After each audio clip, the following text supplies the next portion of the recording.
Hello and welcome back to another episode of Let's Play LOTRO with me, Balthelion. So as you can see today, we are just outside of Celondim. We're slightly northwest up where the local farmer is with his little bits of farmland above the town. And we have one last crafting quest where we just had to introduce ourselves to them and get those quests out of the way. And then we can actually head off and do some proper questing. So, we've got the introduction to farming. Megovanen. We're just going to just tell you the bits and pieces. I'm not going to bother reading all that out. We get given some ingredients. We can open our ingredient pack, and it tells us using the ingredients we received, we need to plant a yellow onion field. So we need to find. Okay, all farmland seems viable.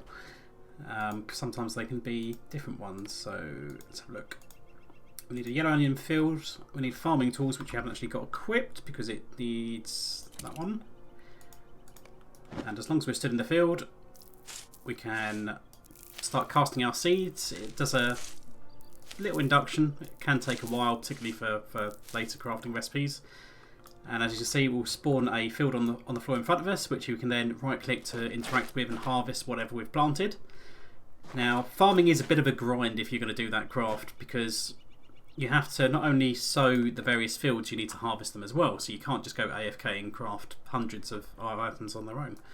So at best, all you can do is sow kind of like 5 fields, maybe just take a little turn around you each time you do, so that you kind of put them in different spaces around you, so you can actually click on each one, rather than planting all 5 on top of each other, and then it becomes very hard to click until they despawn. And then once you've done that, you can just sort of walk, turn around, interact, and then pick up all the various items, and then rinse, repeat. But it is quite boring. It's quite intensive. It's easily the least favourite craft for everyone. So there we go. So we plant the field. We need to activate our track crop skill, which we get for being a farmer. And just to introduce us to that, and we have to use the ingredients we have. Pick a yellow onion at the workbench. Do we have a workbench in here? No, we don't. That's awkward. We're going to have to go all the way back downstairs then, it seems.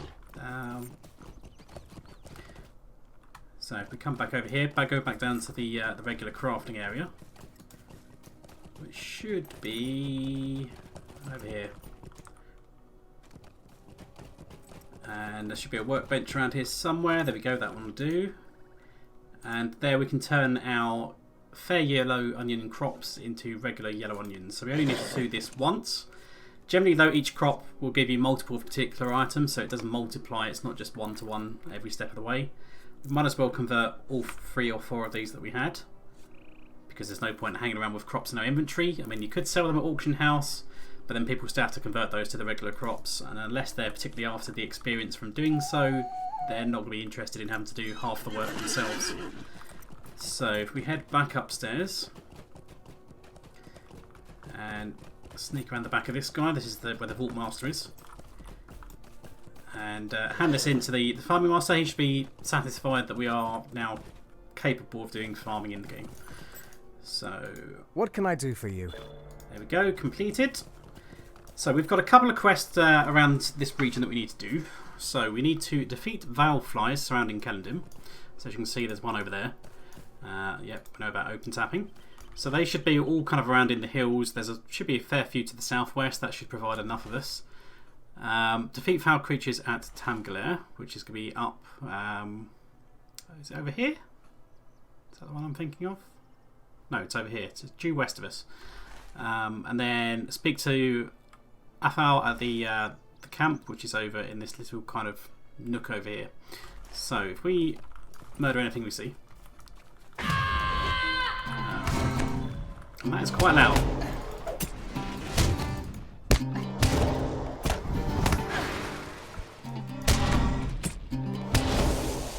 Let's turn that down a bit. That's quite. I don't know if it's quite loud for you guys. Actually, it's pretty high. Let's put it back down out there. Otherwise, I'm going to destroy you guys with base. So, where are we going? We need to go due west. We don't care about the wolves. That's a wolf. Rowan branch. We might need to go further south, really, to get some more of these guys.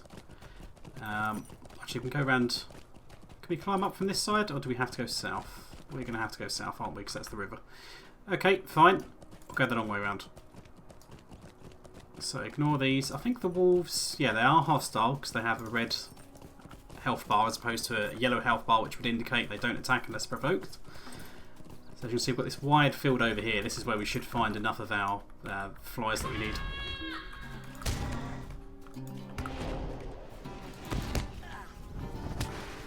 Actually, there's one hiding behind the tree.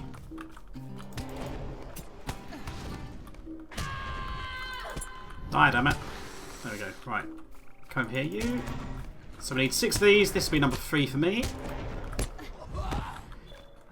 There we go. We're activating some various skill deeds as well. So for a minstrel, I can use ballads or coders. So I've got my 3 ballad skills and then my coder skill. And we have to use 3 ballads before we can activate the coder. And they do reset once you're out of combat. But you do have a few seconds grace between bits of combat where you could potentially run into another mob, aggro it, get back in combat and then use it again. And we have to use Herald Strike, Hero Strike or Dissonant Strike. So depending on your trait line, that's basically depending on your battle stance, whether you're going in distance for damage, melody for damage and healing, or resonance for healing, your strike skill will change accordingly. And we have to use a ton of those. So we might as well spam those at every opportunity.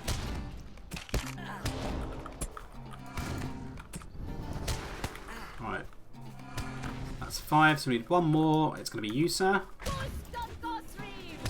Now, I don't know what Elvish he actually screams there. But I'm sure there are going to be many knowledgeable people in the game that actually know exactly what that Elvish means. So there we go, that's 6 of those flies. So we probably have to take that back into town. But we need to go northwest. It's probably up this hill here. Actually, I think it's that ruins over here. So let's climb this hill.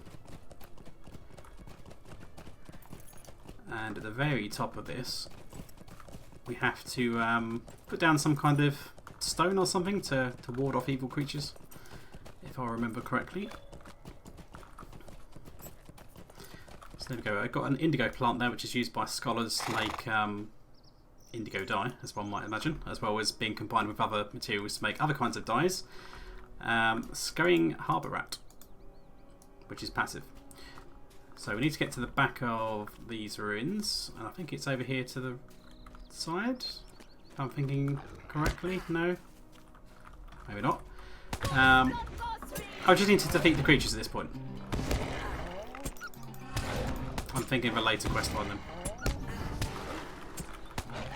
So in theory, any creatures should count. We have a Wolf Slayer Deed and Ered Luin, so that's going to trigger. So these semi-aggressive mobs should also count. I don't know why I'm trying to play my loot with my sword out. That's going to run the risk of cutting some strings. I'm not entirely sure what's going on with this wasp nest either. Given that it's kind of like floating. I mean, was it originally kind of hanging off the top of this spire of this tower, which has now fallen over? Because it's now just floating in the middle of nowhere. But we can collect honey, we can use that in cooking ingredients. Strawberries over here is much the same. You can also plant strawberry fields if you're a farmer. So obviously farmer and cook goes quite nice together as a crafting profession. So we need 4 more creatures. So let's see what we can find. We had one at the entrance over here.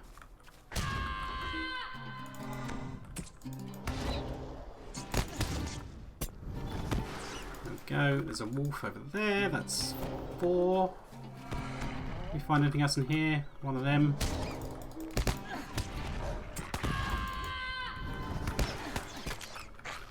I need 1 more.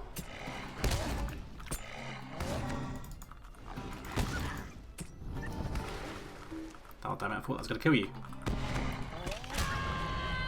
There we go, ding, level 8, and Harbour Rat, it's going to be you. So these guys have now gone white because I've leveled up, and now I'm on level with them, 8 to 8. Whereas before I was level 7, they were level 8, they were slightly higher level than me, so their name was in yellow, just to indicate that they are higher level than me. And similarly, this guy is green because he's much lower level than me, but he's only a critter. They don't attack, you can attack them, but they take like massive amounts of damage. Oh, there we go, now we have to put the stone on the table. There we go.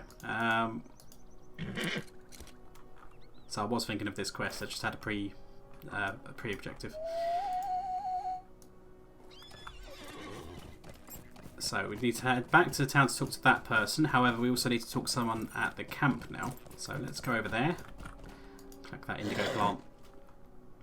Might as well collect that copper deposit as well. So let's talk as well before we get over there. Not that button. I want this button. I don't have the right craft tool. That's true. Actually, no, I can't. I'm a scholar, aren't I? I can't interact with copper nodes. Sad times. But I shall interact with artifacts.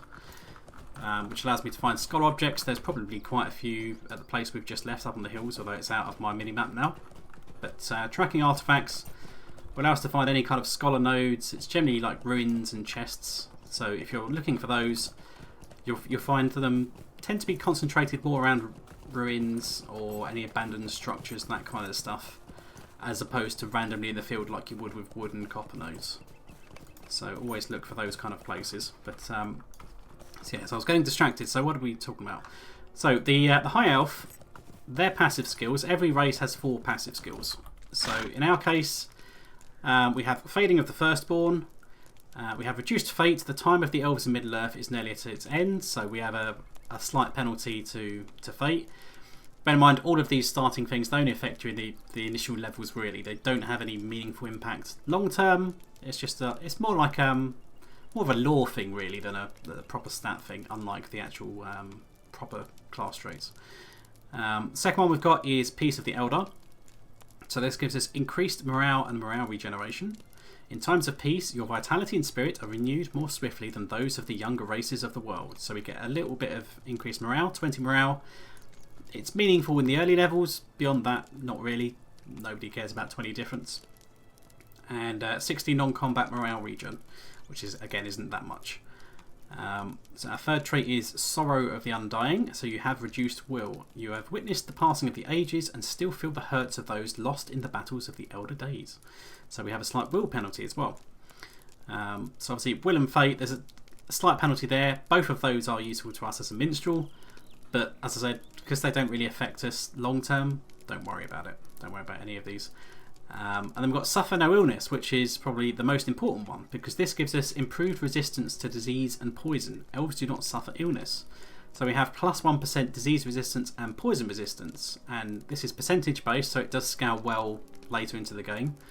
And it helps us avoid getting various disease and poison effects put on us. So diseases are the yellow ones, poisons are the green ones. So like sometimes when, let's say if you get bitten by a spider or something, you'll probably see like a green outline status effect over in the top left there. Or yellow for a wound, not yellow for a disease even, red for wounds, and purple for fear, pink for fear, however you want to look at it. Yeah, it helps you avoid those effects because they're generally not very nice and you don't really want to get those. So, let's remove the Wolf Slayer from there. We've got Elf Ruins Exploration, which has just popped up as well. So we had to find Nan Helith, which is where we are now. We had to find Tamgaler, which is the ruins we went to. Limeal's Vineyard, which inevitably we're going to go to later, is at the bottom of this little valley over here. Dol Ring West and the Ward Spire. So if I remember correctly, I think the Ward Spire is over there, if that's what I'm thinking of. And Dol Ring West. Is it one of these ruins? Maybe. We'll find out. So we need to talk to these guys. So we had to talk to the dwarf. I am at your service. Nay, I am still here waiting for Avolfal. He requested I meet him here at the Vale of Nan Helith, and has yet to arrive. I meant to enter the Vale myself, but the elves bade me not enter, and being that Avolfal was not here to speak for me, I dare not risk angering them. I am sorry that I cannot be more help to you, or to Lord Cardivore. Welcome. You've come at a most fortuitous time. It is not like Avolfal to be late, and at least not without sending word, nor to put aside his usual habits. Still, he has spent much time in contemplation in recent days. When Avolfal desires solitude for quiet thought, he spends much time beneath the white trees in this vale. Perhaps he is amongst them now, unbeknownst to anyone. Would you go there and find him? I would, of course, but I shall not defy the will of the elves. Make your way into the Vale of Nan Helith and search for any signs of Avolfal. I pray you find him hale and hardy, but if not, perhaps you will find some sign of him, even just his pack. So we need to search for him, and we've got some other quests here as well. What can I do for you? My Gavanen, Linen had you fighting back the Sickleflies. Good. It has become necessary to drive them out of the forest, lest they kill the trees. Your aid will be welcome here, Laurelin, for there is much to do. So we have various crest rewards, so generally most classes should be able to use at least one of these items. The only one that we can use as a minstrel is going to be the dagger, and it's not quite as good as the one I've got, so we'll take it, but we're just going to sell it. Might you spare a moment of your time? Your arrival heralds a time of hope.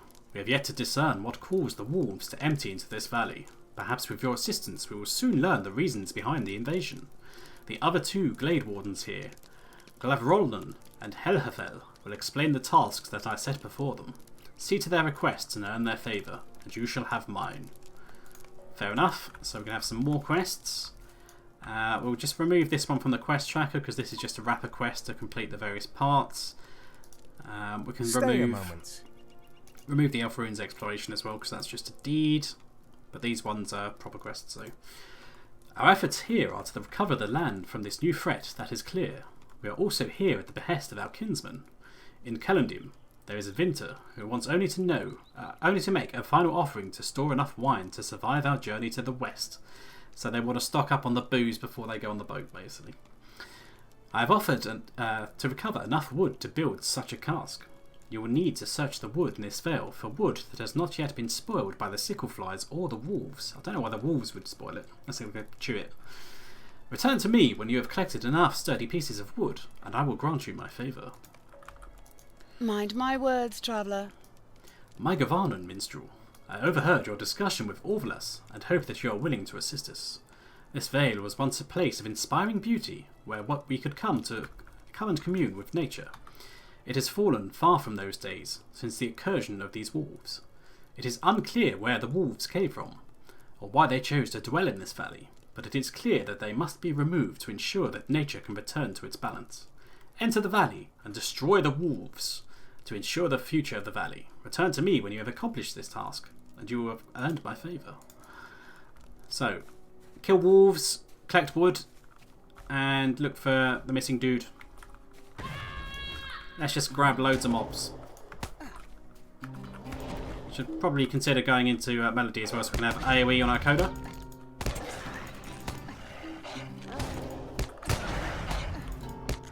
So it won't do as much damage as the dissonance coda, the war speech one. However, it will do some damage in AoE, which will help thin these out quicker. And it also provides a healing effect as well. So, as you can see, my morale stays pretty full because every time I do a coda, it should pretty much put me back up onto full health. I can't remember how much it actually would heal.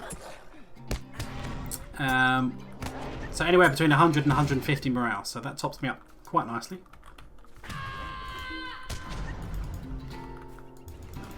Let's go grab this one. So this will be 6 wolves. So as you can see, that was nice and quick and easy. Grab them up, knock them down.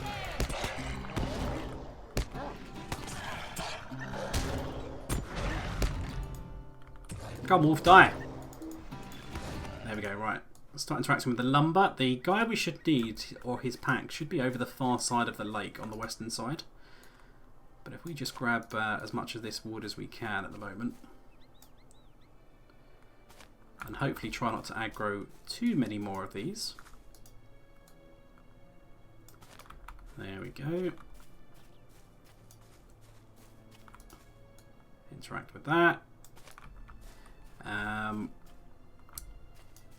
Okay, so we need to interact with more than just 5 because some of these are actually spoiled woods. I didn't think I was going to get past that one.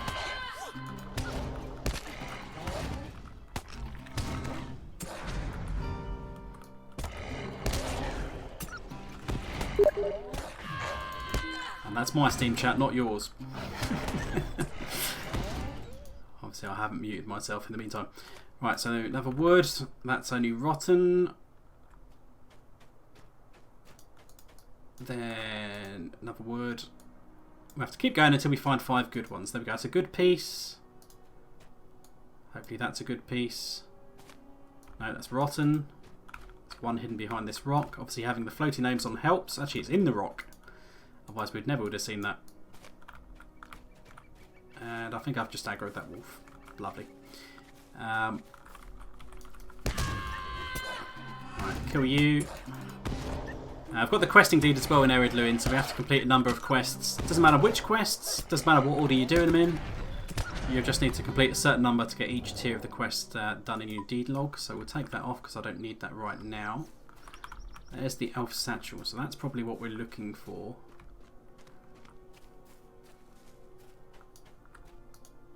Interact with that. Yep, so that's his satchel. And we've got enough wood to hand in as well, so we just need to go back to the camp, hand in these quests, and see what they have for us next. So what else we got in here? So title awarded, student of the past, deed completed, historian tier 1. So complete all the tutorials basically. So this relates to what I was talking about before. If you do the intro quests for each vocation, you get a title. So you could do the intro quest for each vocation, just change your vocation constantly until you've done all 7, I think, of them. I think there are 7. And then you can get all the titles and that, because once you start earning experience, you're probably not going to want to lose your experience to try and get these titles. So do them at the start of the game and you don't have to worry about them thereafter. So, Megovanen. yes, this wood will certainly do. This should please the Cooper and the Vintner both.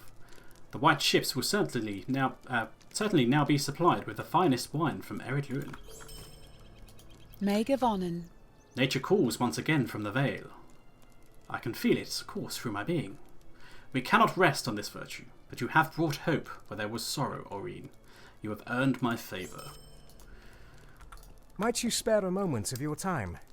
Now that you have collected the wood, I would ask one more favour from you, friend. The Cooper in Celondim, Brigadier, needs the wood to craft his casks. I would ask that you seek him out at the highest levels of Celondim on the tiers of the crafters northeast of this location. Deliver the wood to him that he may build a proper cask. So that's one of the other things as well. I don't think I've mentioned it so far, but in the early parts of the game, in the original areas of the game, the quest text would have had more descriptive things for where you should go next, so you don't have to worry about the quest tracker. So for those people that don't like using the quest tracker, where it just constantly will point to where, which direction you need to go in on your quest on the map, or to highlight the area you're currently in if there's something to do, and obviously put your arrows next to your quests. People that don't like that, they can just read the quest text and have some idea where to go, whereas in the more modern regions, there tends to be a lot less of this flavour text, so it's just like, go out and kill stuff. Okay, but where? You didn't tell me where to go, so I need to rely on the quest tracker to actually go to those places. And for those people that do like to kind of work it out themselves rather than have to rely on this kind of like God mode tracker, I can kind of see where they're coming from. But it's a nice touch. Traveller. This is Aberfeld's pack, I am certain. I fear that something untoward has befallen my friend. Please take this to Carnival and tell him that I will do whatever I can to help my friend, his son. So bring the satchel back to Carnivore. Megovanen. You have done well here, Aureen. We will keep vigil here at Nan Helith. I think now you are needed elsewhere. We shall not soon forget all you have done for us here at Celondim. So we can have one of 3 different hats. There'll be a light, a medium and a heavy. So this one's got twice the amount of armour, and I lose a bit of will, but I gain a bit of vitality, but I will equip that because it's better overall. And that's that. So we have to head back over to Celondim. Well, there's going to be various quests we need to hand in, so they're all down inside the town. So yeah, that's probably a good place as any to stop. So I think we'll stop this episode here, and next episode we will continue on with questing in Celondim, and maybe talk some more about some of the minstrel's passive traits and abilities. So until then, I will see you guys next time.